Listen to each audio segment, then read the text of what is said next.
Le gouvernement du président Patrice Talon en ce moment en double réflexion pour relever deux défis majeurs, la riposte contre la pandémie du coronavirus et l'organisation dans de meilleures conditions des élections communales et municipales dans le même contexte de crise sanitaire.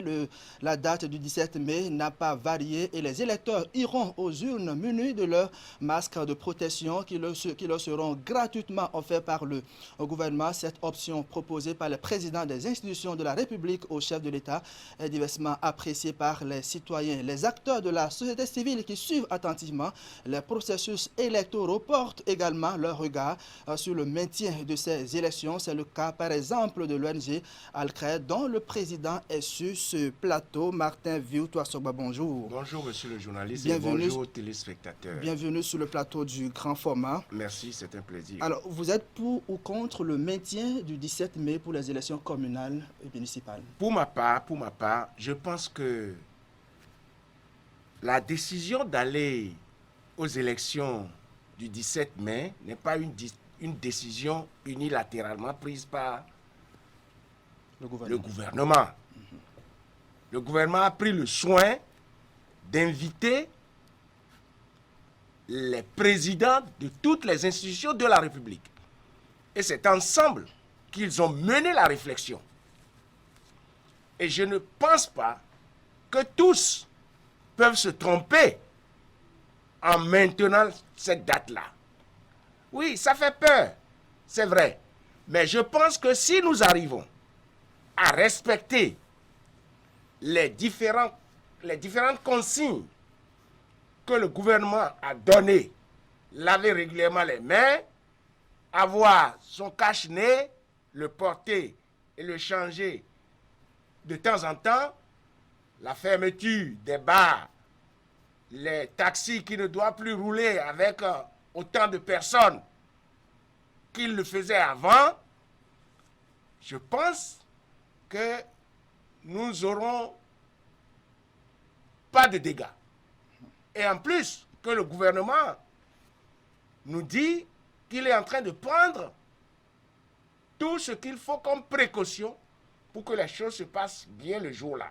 Maintenant, ce que nous attendons, c'est qu'il faut qu'ils nous disent comment est-ce que ça va se passer exactement. Parce que c'est un problème qui nous tombe dessus, ce n'était pas prévu. Non, mais ce qui va se passer, c'est que chaque électeur sera doté d'un masque de protection. Est-ce que ça suffit pour le protéger? Et chaque électeur sera doté d'un masque de protection et il faudra que la police aide à faire respecter l'espace de 1 mètre au moins, comme on nous l'a demandé. Et que les populations soient sensibilisées à ce que quand vous arrivez là-bas au bureau de vote, que vous ne traînez plus les pas. Que vous ne traînez plus les pas. Et quand vous finissez de voter, vous rentrez directement chez vous. Parce que dans d'autres pays, le déconfinement a commencé. Et souhaitons que les dates qui sont prévues pour notre élection ici et les dates qui sont prévues dans les autres pays pour leur déconfinement, je pense que nous pourrions, avec beaucoup de sagesse, je dis bien avec beaucoup de sagesse, nous pourrions aller à ces élections-là sans dégâts. Sans dégâts. Alors, le bulletin qu'un électeur va mettre dans l'urne, ce même bulletin peut être manipulé par d'autres personnes au cours du processus. Si, c'est vrai, mais... Parce que lors des opérations de dépouillement, de décomptage et tout, oui, il faut utiliser le même bulletin qui a été utilisé par l'électeur. Comment est-ce qu'on peut protéger les citoyens dans ce cas? Voilà, c'est des craintes. Mais prions Dieu. Vous savez, je trouve que les autorités au plus haut niveau ont maintenu cette date. Parce que, vous savez, ces élections-là sont capitales pour la suite, en 2021. Oui. je pense que ce serait à cause de ça, toute analyse faite, qu'on veut bien que la date soit maintenue. Mais avec un peu de discipline, nous pouvons y arriver sans casse. Pour ma part, c'est ce que je pense. Même la présence donc, des forces de l'ordre dans les centres de vote, Oui. les policiers, par exemple, ne sont pas autorisés à se mêler aux électeurs. La police, elle doit être discrète dans les centres de vote. Pourquoi elle Parce sera discrète? qu'il y a une distance que les forces de l'ordre doivent respecter avec les électeurs. Oui, je suis d'accord. Mais pourquoi elles doivent être discrètes? Ils ne vont pas porter leur tenue le jour-là. Il faut bien qu'ils puissent porter leur tenue, ce qui déjà permettra aux populations d'être assurées sur les lieux. Et même distant des électeurs, ça n'empêche pas aux policiers de demander à leurs concitoyens de respecter les distances sur le terrain. Je ne pense pas. Seulement qu'il y a beaucoup de citoyens qui ne respectent même pas aujourd'hui les consignes gouvernementales. Nous sommes en train de faire un travail sur le terrain. Dans le cadre du suivi citoyen par les cellules de participation citoyenne.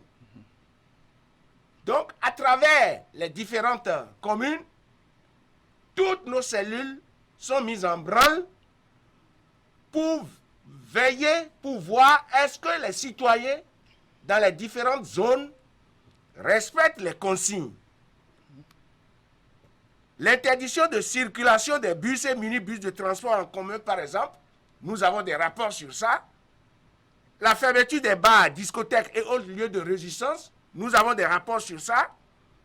L'interdiction d'entrée et de sortie de l'espace cordon sanitaire, la collecte des données dans le cadre du suivi de la riposte nationale contre le Covid-19, nous avons des rapports sur ça.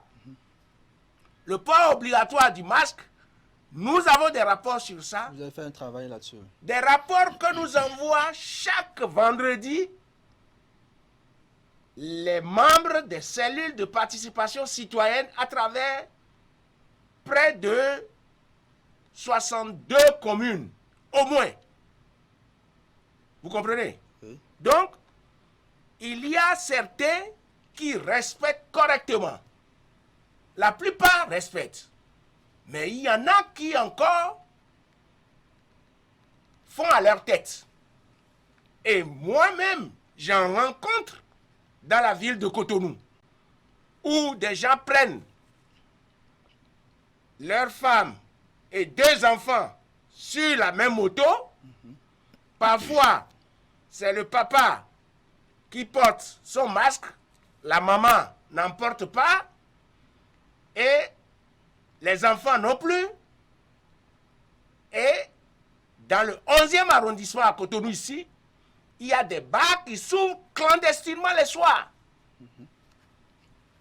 C'est des constats faits sur le terrain par nos cellules. Il y a...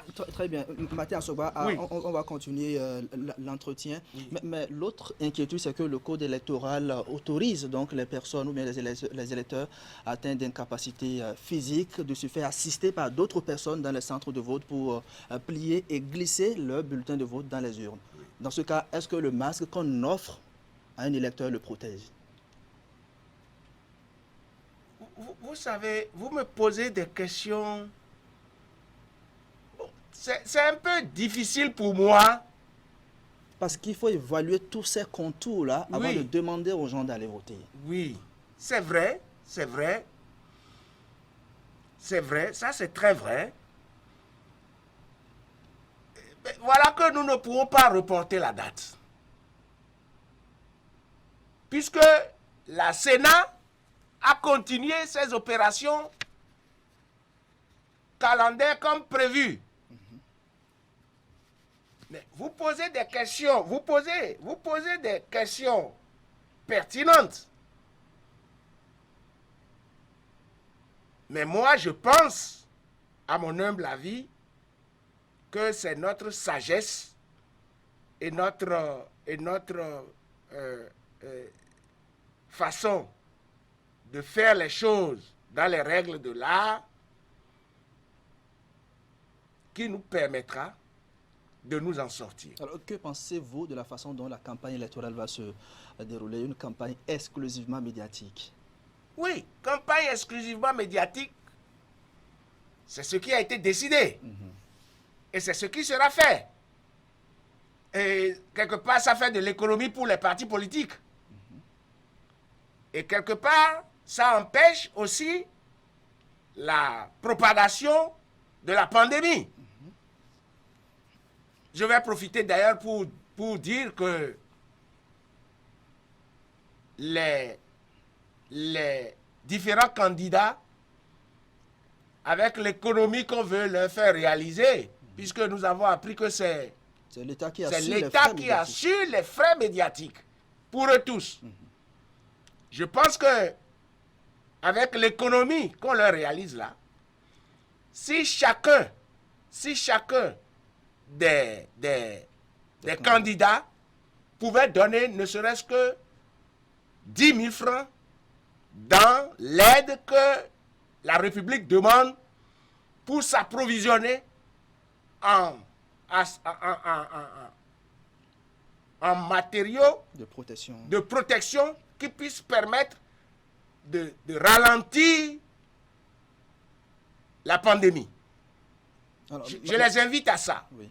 Mathias, est-ce que dans ce cas, nous sommes encore en phase avec le code électoral? Oui.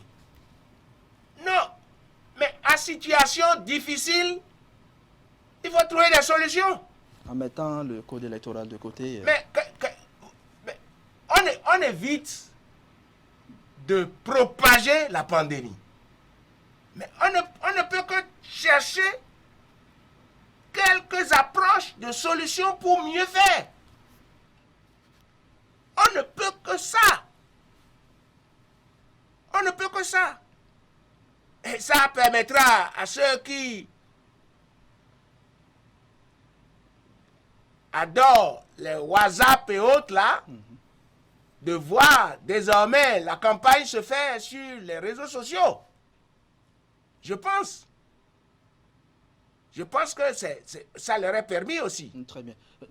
D'utiliser les circuits des télévisions et d'utiliser aussi les réseaux sociaux. Vous disiez tantôt. Non seulement ça, le vote est public. Ça veut dire que quand je finis de voter, je peux rester là, suivre le processus. Le dépouillement est public, mais est-ce qu'avec cette situation, lorsque je finis de voter, je peux rester encore dans le centre de vote? Est-ce que... Bon, il y a les scrutateurs qui sont là, il y a les représentants des partis politiques qui doivent être là. Je pense qu'on peut laisser pour cette fois-ci ce rôle aux représentants des partis politiques pour faire le travail sur le terrain au lieu qu'il y ait du monde sur le terrain. Je ne voudrais pas comparer ce que nous voulons faire avec d'autres pays qui l'avaient fait. Vous comprenez? Oui. Je reste prudent par rapport à ça. Mais je pense que quand bien même ceux-là, en pleine crise de la pandémie, il y a des gens quand même qui sont allés aux urnes. J'espère qu'après ça, on a évalué encore dans le pays pour voir si le fait qu'on ait appelé ces populations pour aller aux urnes en ce moment-là, si ça a propagé encore la pandémie, ou si les dispositions étaient prises pour éviter que la pandémie soit propagée. Je pense qu'il sera question pour vous, en tant que journaliste investigateur, de faire ces enquêtes-là pour dissiper un peu nos craintes. Parce que ça s'est passé ailleurs, mais voyons comment ça s'est passé et voyons qu'est-ce que cela a produit après coup. dans le cadre de la propagation de la pandémie. Il faut qu'on fasse cette étude-là pour savoir. C'est important. Alors, compte tenu de la spécificité même de cette situation, il y a des partis politiques qui ont plaidé pour l'augmentation de la durée de vote, alors que c'est 9 selon le code électoral. Est-ce que c'est une demande pertinente selon vous? J'ai fait l'exercice hier avec mon épouse. Cet exercice-là, pendant qu'on réfléchissait sur comment les choses doivent se passer, j'ai fait cet exercice avec mon épouse et j'ai compté du doigt et j'ai vu que c'est de 7 heures à 16 heures, normalement. Oui. Mais moi, je pense que avec la spécificité actuelle, il faut accéder à la demande de ces responsables de partis politiques pour donner peut-être 2 heures en plus. Parce que le code électoral dit 9 heures. Maintenant, Oui, mais nous sommes dans une situation spéciale. Nous sommes dans une situation spéciale. On peut prendre un test dérogatoire. Il est permis de le faire. On peut prendre un test dérogatoire par rapport au code et permettre aux gens d'aller aux urnes pour que tout le monde puisse voter. Et ce que moi je vais demander, c'est qu'il faudrait que les gens sortent aussi très tôt. Et quand quelqu'un finit de voter, bon, qu'il rentre chez lui. Et que les observateurs que nous serons, nous devons aussi prendre nos dispositions sur le terrain. Parce que nous n'allons pas ne pas observer. Nous allons observer, mais tout en tenant compte des recommandations que le gouvernement donnera d'ici là avec la Sénat. Est-ce que vous ne craignez pas le faible taux de participation des citoyens à ces élections? Bon, ça peut arriver. Ça peut arriver. Mais si les partis politiques qui ont déposé leur dossier, c'est 1630 par parti politique de dossiers déposés. Si chacun des candidats peut faire en sorte que ceux qui sont leurs adhérents, leurs amis, s'ils peuvent leur faire des messages WhatsApp pour leur demander de sortir, je pense que ils sortiront pour aller exprimer leur vote. Nous sommes dans une situation difficile, contraignante, à double titre. Parce que, monsieur le journaliste, c'est les élections communales et municipales qui précèdent une élection présidentielle spéciale. Compte tenu du nouveau code électoral et compte tenu de la charte des partis politiques.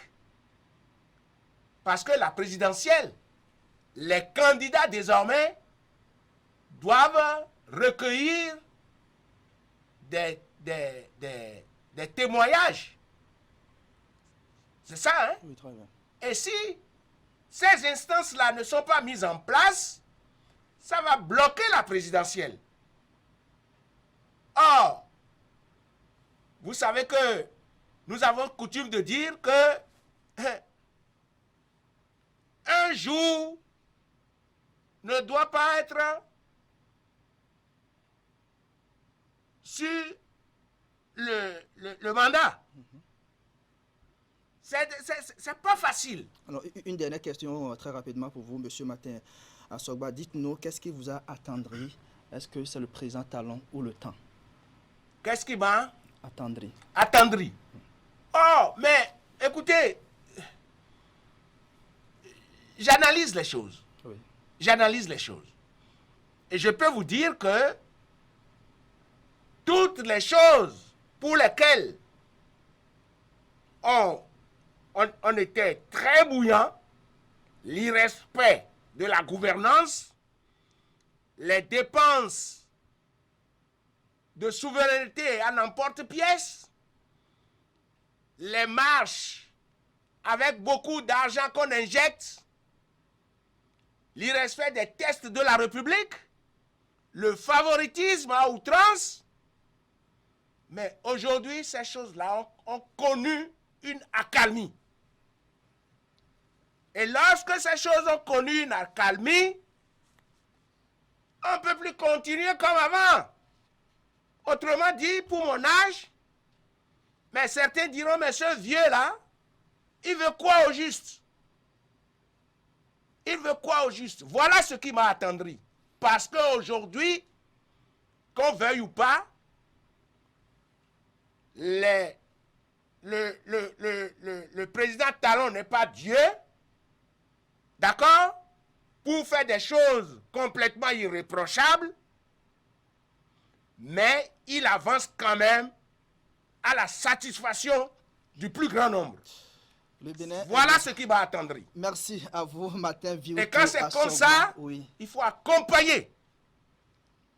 Et ça ne nous empêche pas de recueillir des informations que nous leur faisons connaître par d'autres canaux. Oui, ça c'est clair. très bien. Nous sommes toujours dans notre rôle, mais d'une autre façon. C'est ça. Merci à vous, Martin Viuto Assogba, président de l'ONG Alcré, observateur de la vie politique nationale. Merci et bonne journée à vous. Merci beaucoup et merci à nos téléspectateurs. Et je leur demande